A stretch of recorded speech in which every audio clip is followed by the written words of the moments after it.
अरे अण्णा कुठे आहे?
जरा शांतता.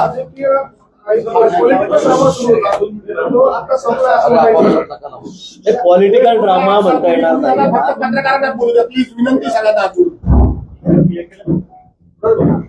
मला पॉलिटिकल ड्रामा म्हणता येणार नाही, पण शेवटपर्यंत जरा ओढाताण चालली ती गोष्ट खरी आहे. 17 ठिकाणी मी विधान परिषदेच्या निवडणुका लढवतो. त्यापैकी 6 ठिकाणी निवडणुका बिनविरोध झाल्या आहेत. काही ठिकाणी जाहीर पाठिंबा उमेदवारांनी दिलेला आहे. तसंच नाशिकला सुद्धा थोडं उमेदवारी इथे जागा जी आहे ती शिवसेनेला गेलेली आहे, शिंदे साहेबांच्या गटाला गेलेली आहे. पण आमच्याकडून गणेश गीते असतील, गोकुळ गीते असतील, त्यांचं म्हणणं होतं की बाबा आम्हाला लढायचंच आहे, त्यांची मागणी होती आणि ती सुरुवातीपासून होती. पण मधल्या काळामध्ये अपक्ष आलेले लढणारे पुन्हा शिवसेनेत गेले आणि मग त्यांच्या जागेवर शिवसेनेचा क्लेम झाला. हे खरं आहे, हे सत्य आहे. आणि म्हणून मग ही जागा शिवसेनेला सुटलेली होती महायुतीमध्ये वाटप करताना. म्हणून आम्ही गणेश गीतेंनाही विनंती केली, गोकुळ गीतेंनाही विनंती केली की जागा आपली नाहीये. इथे नरेंद्र दराडे आहेत, त्यांची उमेदवारी निश्चित झालेली शिवसेनेकडून, म्हणून आपण मागे घ्यावा. या बाबतीमध्ये गेल्या 5-6 दिवसापासून चर्चा सुरू होती, पण आज त्याचा मुहूर्त निघालेला आहे. आज सगळ्या चर्चेअंती उदयजी सुद्धा 4-5 दिवस झाले नाशिकला येऊन होते, दादा या ठिकाणी आहे, सगळेजण आम्ही सगळ्यांनी या ठिकाणी प्रयत्न केलेत. माननीय मुख्यमंत्री महोदयांकडे बैठक झाली, गणेश गीते, मी त्या ठिकाणी होतो, निलेश बोरा त्या ठिकाणी होते. नंतर शिंदे साहेबांकडे पण 2-3 बैठकी त्याची भेट गणेश गीतेंनी त्या ठिकाणी घेतली, गोकुळ गीतेंनी घेतली आणि त्यानंतर मग आज निर्णय झालेला आहे. आता आपण उमेदवारी मागे घ्यावी आणि महायुतीचे जे उमेदवार आहेत नरेंद्र दराडे त्यांना बहुमताने निवडून द्या. याच्यापूर्वी गणेश गीते यांना कमिटमेंट दिलेली होती, त्याच्यानंतर यावेळेला ते आता माघार घेत आहेत. आता गोकुळ गीते यांना काही कमिटमेंट आहे का, त्यांना काही आश्वासन दिलंय का? नाही, आमच्याकडे कुठली कमिटमेंट किंवा त्यांची जशी मागणी नाही की आमचं काय का पुढे काय देणार का काय करणार. पण निश्चित आपल्याला माहिती आहे वजनदार नाव आहे गीते बंधू, म्हणजे नाशिक जिल्ह्यामध्ये नाशिक शहरामध्ये गेल्या अनेक वर्षापासून ते नगरसेवक आहेत. 2 वेळा स्टँडिंग कमिटीला ते चेअरमन होते मागच्या काळामध्ये, आताही म्हणजे आमचे नगरसेवक आहेत. त्यामुळे निश्चित त्यांचा विचार केला जाईल. मुख्यमंत्री मोदयांनी सांगितलेलं आहे आणि आम्ही सांगितलेलं आहे. काल मुंबईला जाण्याआधी गोकुळ गीतेंची भूमिका होती की कुठल्याही परिस्थितीत माघार होणार नाही. मात्र मुंबईतल्या बैठकीत नेमकं असं काय घडलं की त्यानंतर त्यांचं मत परिवर्तन झालं? चांगली चर्चा झाली आणि त्यात ठरलं. नेमकं दबाव तंत्र आहे की मनधरणी आहे? कारण प्रश्न असा आहे, एक पत्र समोर आलेलं आहे, त्या पत्रामध्ये राज्याच्या कायदेशीर सल्लागारांनी हायकोर्टाच्या वकिलांना पत्र लिहिलेलं आहे. त्यामध्ये म्हाडा प्रकरणाची चौकशी करावी किंवा म्हाडा प्रकरणामध्ये सुप्रीम कोर्टात जावं आणि गणेश गीतेंचा जामीन अर्ज जो आहे तो रद्द करावा असे. म्हाडाच्या केसमध्ये अनेक लोकांचा समावेश आहे, फक्त गीतेंचाच नाहीये, त्याच्यामध्ये अनेक लोकांचं नाव आहे आणि तो विषय काही एवढा मोठा नाही की त्यामुळे गीते बंधू म्हणतील की आम्ही आता माघार घेऊन टाकतो आणि घाबरतो, असा कुठला विषय नाहीये. तो विषय तसा न्यायप्रविष्टच आहे, तो विषय न्यायप्रविष्टच आहे की त्याचा आणि याच्याशी कुठलाही संबंध नाहीये. मला वाटतं आपण जोडू नये आणि गीते काही तशा छोट्याशा नोटीसला घाबरून मागे घेतील असंही काही त्यांचा स्वभाव नाही. तुम्हालाही माहिती, मलाही माहिती. 7 मेला पत्र टाईप झालेलं आहे, ते पत्र तातडीचं होतं, ते 8 मेला जाणं अपेक्षित होतं. मात्र 1 जूनला ते रिसिव्ह होतं, ज्या दिवशी गीते बंधू उमेदवारी अर्ज दाखल करतात त्या दिवशी ते रिसिव्ह होतंय. आता इतके दिवस झाल्यावर पत्र दिलं नाही, मग तुम्ही परत असं म्हणाल की इतके दिवस झाल्यावर तुम्ही काय करत होता, पत्र काय दिलं नेमके? असं नाहीये. हा विषय तो विषय म्हाडाचा अतिशय छोटा आहे, तो वेगळा आहे, न्यायप्रविष्ट विषय आहे. असं काही विषय नाही घाटगाळीवर आलेला की याच्यामुळे हे करा तर ते करू, ते करा तर ते करू, असा कुठलाही विषय नाही. कुठलाही विषय नाही त्याचा याच्याशी संदर्भ जोडता आपण कामात नाही. पण मुख्यमंत्री महोदयांची चर्चा झाल्यानंतर, मान्य उपमुख्यमंत्री महोदयांची चर्चा झाल्यानंतर निर्णय केलेला आहे की आता यातून विड्रॉल व्हावं, मागे जावं आणि नरेंद्र दराडे यांना पाठिंबा निवडून आणावं. मग इतका वेळ का लागला होता भाऊ? तुमच्यासारखे 3 दिग्गज मंत्री नाशिकमध्ये 4-4, 5-5 दिवस होते. एका अपक्ष उमेदवाराची, आता वारंवार ते देखील म्हणतात की माझा भाजपशी थेट काही संबंध नाहीये, मग एका अपक्ष उमेदवाराची एवढी भीती महायुतीला का वाटावी? त्या भीतीने गणेश गीते आहेत, ते आमच्याशी जुळले तुम्हाला माहिती आहे, माझ्या किती जवळचे संबंध त्यांचे तुम्हाला माहित आहे आणि त्यामुळे मग तुम्हीच दाखवतो. बघा गिरीश महाजनजी ते जवळचे तेच बंडखोरी करतात, तुम्हीच दाखवतो आणि तुम्हालाही रोज दाखवायला पाहिजे काहीतरी, म्हणून आम्ही 2-4 दिवस चांगलं करतो. तुम्ही काय दाखवाल नंतर लोक काय बघतील? नाही, उलट त्यांची उमेदवारी आम्हाला जास्त दिवस दाखवतात काय नाही. एकदा तुम्ही आता 16 ठिकाणी झालेलं, कोणाचं दाखवताय का तुम्ही? कोणाचं दाखवत नाहीये, आमचं दाखवतोय. याच्या निमित्ताने एक प्रश्न असा उपस्थित होतोय की 3 मंत्री 8-8 दिवस एका कामासाठी, हे जनतेच्या कामासाठी 3 मंत्र्यांनी एकत्र राहिलं असता अधिक कामं जनतेची झाली असती. नाही, आमचं काम तर चालूच होतं, यांचं MIDCचं सुरू होतं इथे आणि माझं कुंभमेळ्याचं काम तर रोजच सुरू आहे. साफसफाई पासून बघितलं असेल आपण, नदी सफाई पासून सुरू आहे, झाडं लावण्यापासून सुरू आहे. काल पुन्हा मिटिंगही झाली शेतकऱ्यांसोबत. आजही आता कुंभमेळ्याचंच काम, आता आपण शिलान्यासासाठी आपण या ठिकाणी आलो, त्याचं पूजन त्या ठिकाणी झालं. नरेंद्राचार्य महाराज आहेत तिथे, घरवापसीचा कार्यक्रम 650 लोकांचा, तिथे मी होतो. काम कुठेही थांबलेलं नाही, नाशिकचा आमचा तर रोजचाच संबंध आहे. जी बैठक झाली आत्ताची बैठक, त्या बैठकीमध्ये देखील गोकुळ गीते आक्रमकपणे बोलत होते. त्यांची नाराजी अजूनही त्यांच्या चेहऱ्यावर स्पष्टपणे जाणवते आहे की केवळ त्यांना तुम्ही सांगितलं म्हणून माघार झाली, पण कुठे काय तुमच्या मनात काय म्हणणं काय? आम्ही काय एकदम असं करून मागे असं चाललंय, असं अजिबात नाहीये. उमेदवारांबद्दल त्याची थोडीशी नाराजी होती नरेंद्र दराडेंबद्दल, पण ती चर्चा होऊन तो प्रश्न आता मार्गी लागलेला आहे. आता कुठली नाराजी राहिलेली नाही. त्याचं काही दुसरं कुठली नाराजी नव्हती, फक्त उमेदवारांबद्दलची नाराजी होती. ठीक आहे, आता ते प्रत्येकाचे महायुती सरकारकडे ते नवा पायंडा पाडतात, कारण माघारीचा दिवस उलटून गेल्यानंतर देखील माघारीसाठी प्रयत्न केले जात आहेत. प्रसाद हिरे झाले, त्यानंतर गोकुळ गीते झाले, आणि आता जर गोकुळ गीतेने जरी माघारीची घोषणा केली तरी मात्र त्याचा प्रचार होणार आहे. कार्यकर्ते त्याचे येणार, कार्यकर्त्यावर त्याचं नाव येणार. येऊ दर, मग असं अनेक वेळेला होतं. शेवटी आमची महायुती आहे, खरं म्हणजे त्यावेळेलाच माघार व्हायला पाहिजे होती. काही कारणामुळे ते झाली नाही, ते नॉट रिचेबल झाले. पण आता निवडणुका लागलेल्या आहेत. आता तिथे महायुतीमध्ये आम्ही एकमेकांविरुद्ध लढू शकत नाही, कारण आम्हाला महायुती म्हणून जो महायुती उमेदवार असेल त्यालाच मतदान करावं लागेल. आणि ते आमचे कार्यकर्ते आहेत, जुने कार्यकर्ते आहेत, प्रमुख कार्यकर्ते आहेत, आणि म्हणून आम्ही त्यांना मागे यायला सांगितलं तरी माघार घेतलेली आहे. तुमच्या पक्षात सक्रिय नाहीये, त्याच्यावर कोणतंही पद नाहीये, त्यांनी आता पहिल्या दिवशी खुलासा केला होता. मात्र आपण त्यांना सांगतात की आपण महायुतीचा घटक आहात, त्यांच्यावर दबाव टाकून चर्चा आहे नाशिकमध्ये, त्यांना माघार घेण्यासाठी आपण कोणी दबाव टाकला? मी वारंवार तेच सांगतो, आम्ही कोणताही दबाव टाकलेला नाही. आम्ही कुठलाही दबाव टाकलेला नाही. ते परिवार हा आमचाच आहे. तुम्हीच म्हणता की ते तुमचे नाही, तुमचे नाही. त्यांनी सांगितलं तर पक्ष पक्षात नसेल तरी तो परिवार आमचाच आहे. जळगावला रेश्मा ताई यांनी म्हटलेलं आहे. काय तुमच्या उमेदवाराचं असं काय चुकलं होतं ज्याच्यामुळे गोकुळ गीतेच नाही तर अनेक नगरसेवक, अनेक पदाधिकारी नाराज होते? तुम्ही एक सल्ला देणार आहात का? तर निश्चित सामंत साहेब या ठिकाणी आहेत, दादा आहेत, आम्ही त्यांच्याशी बोललेलो आहे. संपर्क असला पाहिजे त्या निवडून गेल्यावर, कोऑर्डिनेशन असलं पाहिजे, कॉन्टॅक्ट असले पाहिजे, कामाच्या पद्धतीत थोडा बदल केला पाहिजे. प्रत्येकाची अपेक्षा असते आणि ती असली पाहिजे, खरं आहे. पण आता त्यांना शिंदे साहेबांनीच आमच्यापेक्षा जास्त समज दिलेली आहे. सामंत साहेब, मी स्वतः, दादा, आम्ही सगळे त्याच्याशी बोललेलो आहोत. आता आपल्या समोरच हा सगळा विषय झाला आमोसमोर बसून. मला वाटतं यापुढे सुधारणा होईल, पण आता विषय हा संपलेला आहे. आता गोकुळ गीते यांनी माघार घेतलेली आहे आणि आता आमचे एकमेव उमेदवार या ठिकाणी आहेत, नरेंद्र आहे. निवडणूक होणारच आहे. गोकुळ गीते निवडून आले तर काय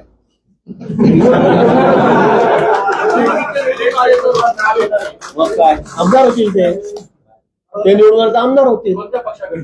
अरे आपला पक्ष नाही ते कुठला? हो, मागच्या निवडणुकीत असा अनुभव झाला होता. शिवाजी साने उभे होते, स्वतः मुख्यमंत्र्यांनी आदेश दिला होता एकही पद फुटाल नको, शिवाजी सानेंना निवडून आणायचं, तरी त्यांचा पराभव झाला होता. यावेळेला तुम्ही नगरसेवकांना अशी काय संदेश देणार आहात, काय आदेश देणार आहात की मत इकडे तिकडे जाणार? काही संदेशाची गरज नाही. आता यांनी माघार गेल्यानंतर आम्ही आमचा एकच उमेदवार त्या ठिकाणी राहणार आहे महायुतीचा. तिथे कुठेही मताचं विभाजन होणार नाही. तुम्हाला दिसेल किती मतं पडतील आम्हाला, मला दिसेल. त्यामुळे इथे कुठे तो प्रश्न नाहीच. ते सगळे 100% मतं आमची महायुतीचे ते आम्हालाच पडतील. गोकुळ गीते, गणेश गीते असतील, आम्ही सगळे प्रयत्नच करणार आहोत त्यासाठी. की आम्ही असं पाठीत खंजीर गुपसायचं आमचं कामच नाही की आता आम्ही माघार घेतली गुपचूप रात्रीतून. आणि ते इतकं छोटं इलेक्शन नाही आहे, तुम्हाला माहिती आहे कसं असतं इलेक्शन. त्यामुळे असं नाही होत लगेच की नुसतं कोरगोळा देऊन टाक, मत करून टाक असं होतं का? असं नाही होत. लोक सगळे इथे निवडून आले लोक सगळे सुज्ञ आहेत, बरोबर आहे. कसं मतदान करायचं काय सगळ्यांना माहित आहे. त्यामुळे मला असं वाटतं की असं काहीही होणार नाही. आणि आम्ही मनापासून माघार घेतली. असं काही नुसतं काहीतरी त्यांना सांगायचं म्हणून सांगायचं आणि नंतर मधून काही करायचं असा कुठलाही विषय या ठिकाणी नाही.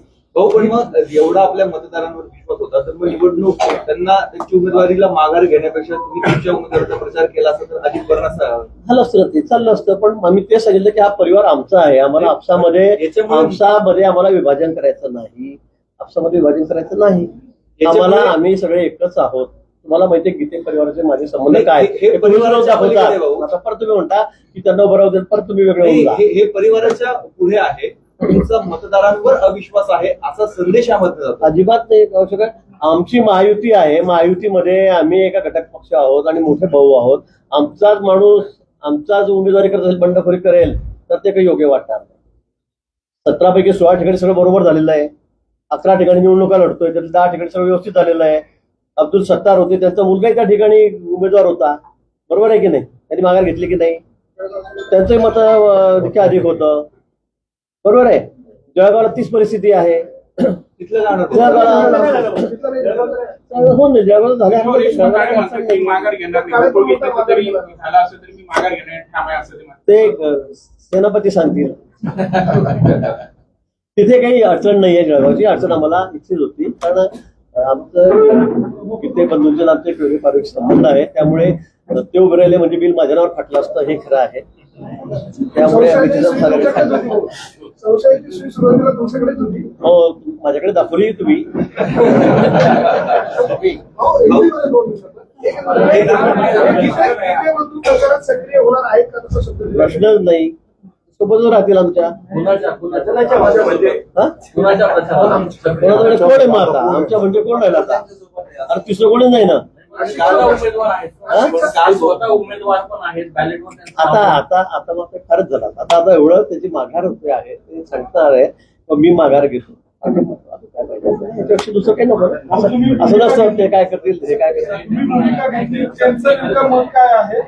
ते सांगतील ना, ते सांगतील ना तुम्हाला. मी म्हटल्यावरच नाही, ते समोर आहेत ते सांगतील ना तुम्हाला. इतक्याच समन्वयाने नाशिकच्या पालकमंत्री पदाचा देखील तिला सुटेल का? काय इतक्या समन्वयाने हा जो काही तिचा महायुतीचा समन्वय आहे, इतक्याच समन्वयाने नाशिकच्या पालकमंत्री पदाचा तिला सुटेल का? मला वाटतं आहे की टप्प्यात येतं काम. आणखी एका मंत्र्यांची एंट्री झाली आहे हा? नाशिकमध्ये. आणखी एका मंत्र्यांची एंट्री झाली आहे.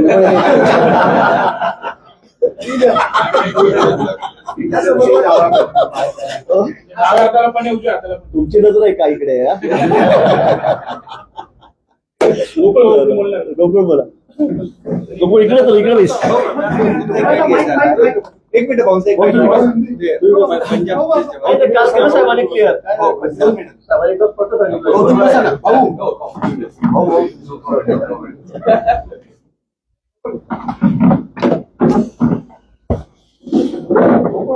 आज 3 मंत्री तुमच्याकडे आहेत, तुमची माघार झाली आहे का? एकंदरीत आपण सर्वच या प्रक्रियेमध्ये ठामपणे माझ्या मागे उभे राहिलात आणि एक कार्यकर्ता आणि त्या कार्यकर्त्याच्या मागे काम करणारं नेटवर्क कसं असते महाराष्ट्राला आपण मागच्या 8 दिवसात त्या ठिकाणी सतत 24 तास त्या ठिकाणी दाखवत होतात. ही निवडणूक किंवा ही जागा भारतीय जनता पार्टीच्या माध्यमातून गणेश भाऊंना मिळावी असा पूर्वी शब्द त्या ठिकाणी दिला गेलेला होता. ज्यावेळेस आपण विधानसभेची निवडणूक लढवली त्यात आपल्याला अपयश आलं आणि त्यानंतर पुन्हा गिरीश भाऊंच्या माध्यमातून गणेश भाऊंना त्या ठिकाणी भारतीय जनता पार्टीमध्ये पुन्हा आपली त्या ठिकाणी रिएंट्री झाली. त्यावेळेस विधान परिषदेची जागा भाजपला घेऊन ती जागा गणेश भाऊंना मिळावी असं त्या ठिकाणी मुंबईमध्ये त्या ठिकाणी शब्द घेतलेला गेला होता.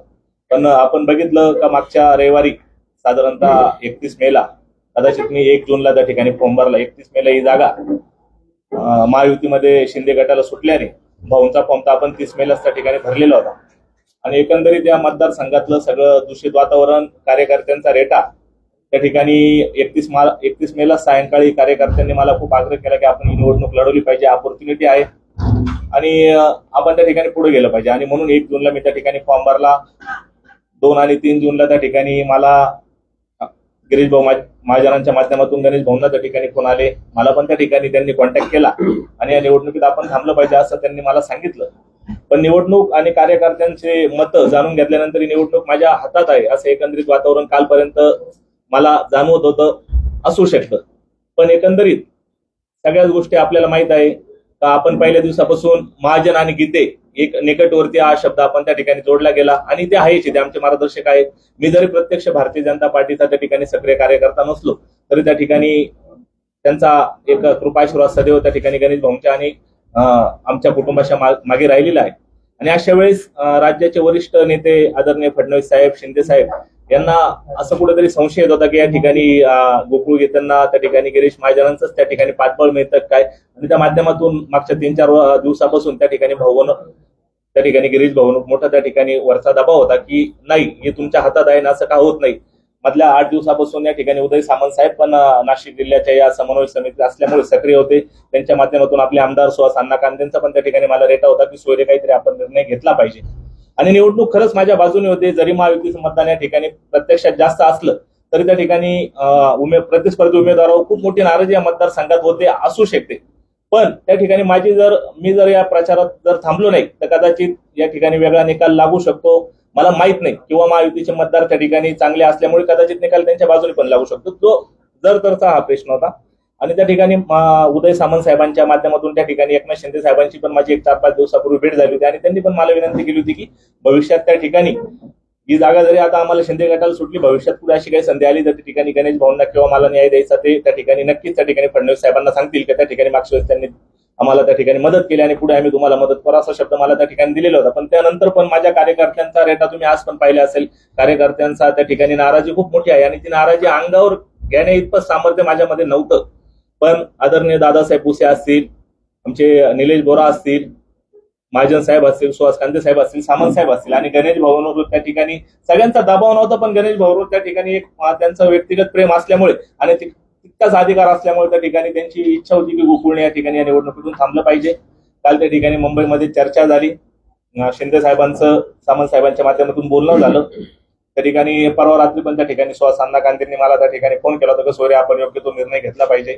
त्यांच्यावर पण त्या ठिकाणी सामंत साहेबांचं प्रेशर होता आणि अशा वेळेस सगळेच एकमेकांना जोडले गेल्यामुळे ते किमान एकमेकांना जोडेल जरी नसलं तरी या निवडणुकीचं एक वातावरण वेगळं राहिलेलं असं. पण पहिल्या दिवसापासून माझा बंडखोर आणि गिरीश महाजनांच्या निकटवर्ती या दोन संज्ञा माझ्या मागे लागल्यामुळे या निवडणुकीमध्ये माझ्या काही गोष्टी आपोआप माझ्या अंगावर आल्या आणि त्या अंगावर आल्यामुळे कधी कधी कौटुंबिक जबाबदारीचं पण भान आपण त्या ठिकाणी ठेवलं पाहिजे. आमदारकी मला मिळू शकते, मिळेल भविष्यात, पण हे लोक माझ्या सोबत राहिले अशा अनेक आमदारकी मी मिळवू शकतो. पण आत्ताची आमदारकी मी आदरणीय गिरीश भाऊ महाजन असतील, आपले सामंत साहेब असतील, दादा भुसे असतील आणि आमचे दाजी सुहास कांदे आणि माझ्या मागे एक हत्तीसारखा मोठं सामर्थ्य ज्यांनी उभं केलेलं असे माझे मोठे बंधू गणेश गीते यांच्यापेक्षा ते आमदारकी मला त्या ठिकाणी मोठी वाटत नाही. कार्यकर्त्यांची खूप मोठी नाराजी आहे, आपण त्यांचा रोज बघितला आहे. मला अजून पण त्या ठिकाणी ते सांगताय का भाऊ आपण थांबायचं नाही. पण मी सुद्धा आपल्या माध्यमातून कार्यकर्त्यांना सांगतो की या ठिकाणी मी राज्याचे वरिष्ठ आपले जे मुख्यमंत्री आहे देवेंद्र फडणवीस साहेब यांना काल त्या ठिकाणी शब्द दिलेला आहे. आदरणीय शिंदे साहेबांना पण शब्द दिलेला आहे आणि या तिन्ही मंत्र्यांनी आमचे सुहास कांदे असतील, निलेश बोरा असतील, गणेश भाऊ असतील या सगळ्यांनी त्या ठिकाणी मला सांगितले की आपण भविष्यात आपण कायमच सक्रिय असणार आहे राजकारणात आणि थांबला म्हणजे संपला असं होत नाही. मला माहिती सोशल मीडियाचा प्लॅटफॉर्म हा एखाद्या माणसाला रात्रीतून हिरो पण बनवतो आणि एखाद्या माणसाला रात्रीतून झिरो पण बनवतो. मला माहिती त्याचे दुष्परिणाम खूप होणार आहे. काही गोष्टी मी त्या ठिकाणी सामंत साहेबांना, महाजन साहेबांना 2-3 तासापासून दाखवतो की साधी माझ्या थांबण्याची चर्चा होती तरी प्लॅटफॉर्मवर वेगवेगळे विषय चर्चेले जात आहे. काही ठिकाणी घोडे बाजाराच्या गोष्टी चावळल्या जात आहे. असं कुठलंही काही या ठिकाणी झालेलं नाही, ते पण आपल्याला सामंत साहेब पण सांगतील. पण फक्त या तिघांचा शब्द सुहास कांदेंचा आणि निलेश बोरांचा रेटा आणि एकंदरीत गणेश भाऊंचं त्या ठिकाणी माझ्यावर असलेलं प्रेम, माझ्या पाठीशी असलेलं पाठबळ, यामध्ये कौटुंबिक शांती आणि आमदारकीमध्ये मला कौटुंबिक शांती महत्वाची वाटते आणि त्यासाठी मी माझ्या निवडणुकीत प्रचारात मी थांबवतोय. माझ्या सगळ्या कार्यकर्त्यांना मी त्या ठिकाणी विनंती केली काल रात्रीच का आपण कुठल्याही प्रकारचा प्रचार या ठिकाणी करून महायुतीतलं वातावरण खराब होईल अशी कुठलीही गोष्ट करू नये अशी मी आपणा सर्वांच्या माध्यमातून त्यांना विनंती करतो. मला माहिती आपले अनेक प्रश्न असणार आहेत पण मी माझा प्रचार थांबवतोय हा शब्द तुम्ही घ्या आणि मला इतकं जे मी बोललो साधिक माझ्यासोबत महायुतीचे लोक आहेत तो विषय त्या ठिकाणी संपलेला आहे. माझ्या बाजूला सगळे महायुतीचे लोक बसलेले आहेत. महाराष्ट्र 4 दिवसापासून तुमच्या या विषयावर मी तुम्हाला काल पण त्या ठिकाणी जाताना सांगितलं होतं की मी ते 2 शब्द मी वापरणार नाही पण मी प्रचार थांबवतो आणि तुम्ही पण कृपया ही गोष्ट इकडे संपवावी. तुमचा अधिकार आहे तो, तुम्ही बोलू शकता कारण तुम्ही 4था स्तंभ आहे लोकशाहीचा आणि तुम्ही खरंच मला या ठिकाणी ताकद दिली म्हणून मी या ठिकाणी घराघरात पोहोचलेलो. मी अनेक व्यक्तीच्या मतदारांना भेटलेलो नाही पण त्यांचे मला फोन येत आहे तर भाऊ तुम्ही थांबू नका. पण नाही, मी या निवडणुकीचा प्रचार थांबवतोय आणि हा विषय माझ्या दृष्टीने संपलेला आहे. नाही तुम्ही आता यानंतर सामंत साहेब आणि गणेश भाऊ यांच्याशी या विषयावर चर्चा केली पाहिजे असं मला वाटतं. नाही, मी कुठल्याही चौकशीला घाबरलेली नाही. तुम्हाला पण माझा स्वभाव माहित आहे. मी विधानसभेची पण निवडणूक राष्ट्रवादी पार्टीकडून आपण लढवली होती, ती अंगावर घेतली होती. त्यावेळेस सत्ताधारी पार्टी आपल्या समोर होती तरी त्यावेळेस तुम्ही सगळे साक्षीदार आहात. माझ्यावर कशा प्रकारचे अतिरेक झाले, अटॅक झाले तरी मी त्यावेळेस नमलो नाही. आता पण घाबरायचं काही कारण नाही. पण त्या ठिकाणी सगळ्यांचा समन्वय राहिला पाहिजे. पार्टीने भावना त्या ठिकाणी नगरसेवक केलं, वहिनी पण नगरसेवक आहे. तुम्ही आता लोक म्हणतील का अगोदर तुम्हाला हे कळलं नाही का, पण कार्यकर्त्यांचा रेटा होता आणि या मतदारसंघात प्रचंड अशी नाराजी होती ती या दोन्ही माणसांना लक्षात आलेली. त्यांना समज दिलेली आहे. आपण पण विचारलं आतमध्ये पण मी त्यांना ते सांगितलं का आमदार म्हणून त्या ठिकाणी लोकांच्या नजरेत आपण चांगल्या पद्धतीने उतरा. 2-2 आमदार काय आपल्या घरात आहे आणि लोकांचे कामं करा. आम्हाला बाकी काय, आमच्या माध्यमातून आम्हाला लोकांचे कामं करा, तुमच्या माध्यमातून करा, बाकी काही नाही. दराडेंना तुम्ही थेट पाठिंबा देऊन त्यांच्या प्रचारात उतरणार आहात का? गणेश भाऊ आणि बाकी आमच्या वहिनी त्या ठिकाणी आहे आणि बाकीचे प्रश्न तुम्ही प्लीज उदय सामंत साहेबांना विचारा. म्हणजे काही का असं थोडंफार मी बोलतो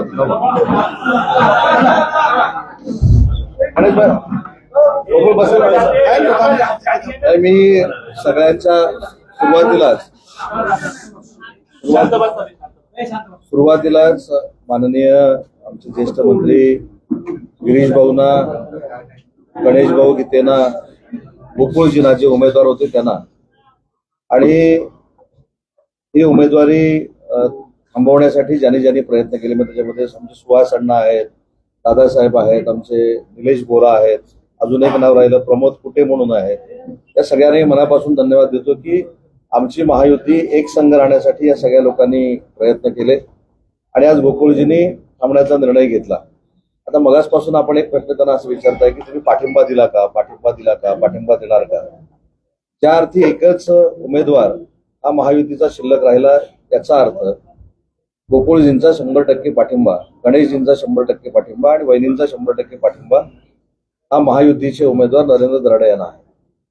दुसरी महत्वाची गोष्ट, जे काही वेगवेगळ्या पद्धतीनं सोशल मीडियावर काही केलं जातं, मी आत्ताच आमचे उमेदवार नरेंद्र दराडे यांना CP एक अर्ज द्यायला सांगितलेला आहे की या वाईट पोस्टची सुरुवात कुठनं होते त्याचा देखील आम्ही अभ्यास करणार आहोत. त्या शेवटच्या व्यक्तीपर्यंत आम्ही पोहोचणार आहोत आणि त्याच्यावर देखील आम्ही पोलीस कारवाई करणार आहोत.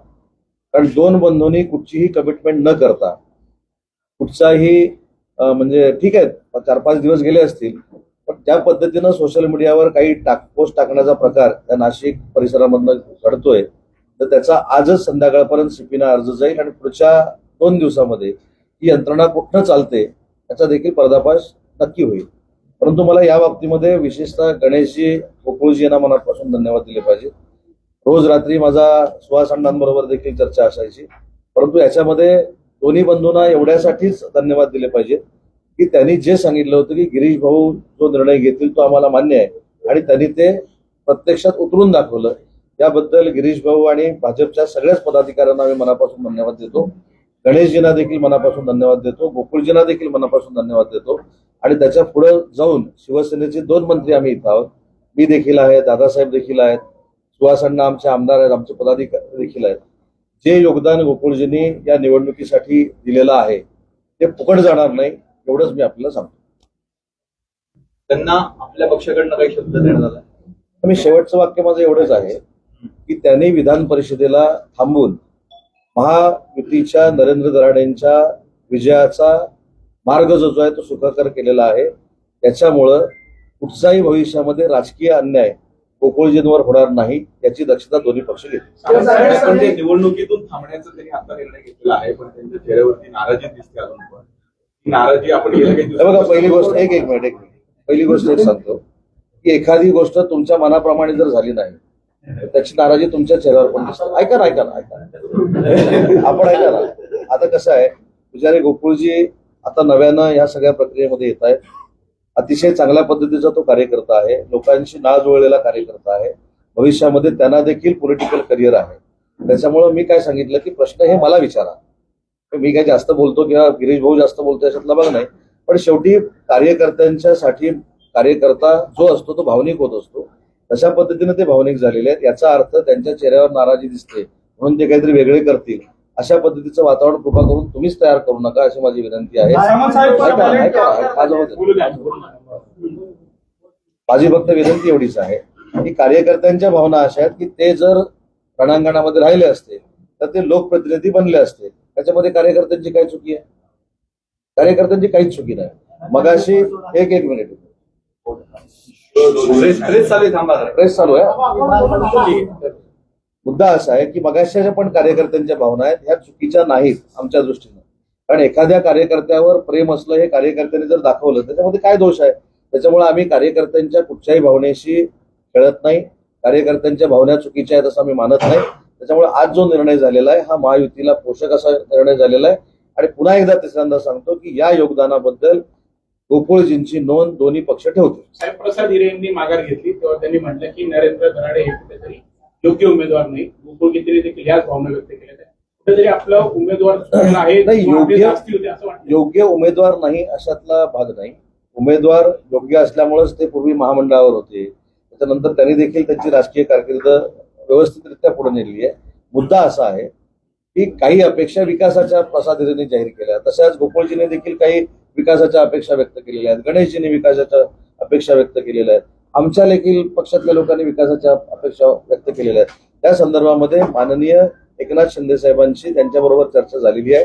आणि मुद्दा असा आहे की शिवसेनेचा उमेदवार म्हणून नरेंद्र दराडे यांची उमेदवारी जाहीर जी झालेली होती त्याच्यामध्ये जे काही गैरसमज होते ते आज गिरीश भाऊंच्या नेतृत्वाखाली पूर्ण दूर झालेले आहेत. भविष्यामध्ये आम्ही एक संघपणानं नाशिकच्या विकासासाठी काम करू. या निवडणुकीमध्ये महायुतीने सामसाम दंड भेद वापरला अशी देखील चर्चा आहे. असं कोण बोललं? या निवडणुकीमध्ये महायुतीने साम दाम दंड भेद असं सगळं वापरलं. त्याचे बघा, मी काही याच्यातनं एवढंच सांगतो फक्त, याच्यातनं तुम्ही काय उत्तर घ्यायचं ते घ्या. माझ्या आयुष्यामध्ये मित्र म्हणून गणेश गीते नव्हते, गोकुळ गीते नव्हते. या निवडणुकीतनं गणेश गीते आणि गोकुळ गीतांसारखे मला मित्र मिळाले. याच्यातनं तुम्ही सामदाम दंड वापरला का ठरवा. गिरीश भाऊंवर तुम्ही चेंडू जातो टोलवलेला होता, त्याने हा विषय मार्गी लावला, तर जळगावचा तुम्ही मार्गी लावला. टोलवलेला अजिबात नव्हता. अजिबात टोलवलेला नव्हता. जशी गिरीश भाऊंची जबाबदारी आहे तशी माझी आणि दादासाहेबांची देखील जबाबदारी आहे जळगावच्या बाबतीत निर्णय घ्यायची. आम्ही त्याच्या संदर्भामध्ये देखील आजच निर्णय घेऊ आणि तो निर्णय देखील जळगावमध्ये नाही, आम्ही नाशिकमध्ये येऊन जाहीर करू.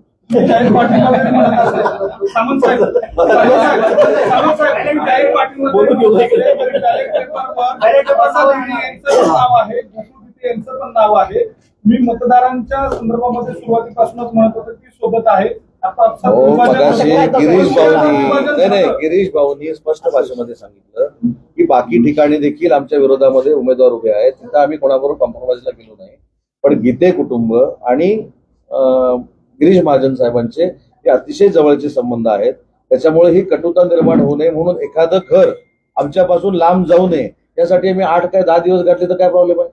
पण त्याच्यातला आउटपुट सकारात्मक आहे आणि तो सकारात्मक आउटपुट त्या दोन्ही बंधूंनी दिला, त्याबद्दल धन्यवाद आहे. हा आउटपुट बॅलेट पेपरवर दिसेल. असा घालू की असा घालू? तुम्ही आता इथं मतदार बोलत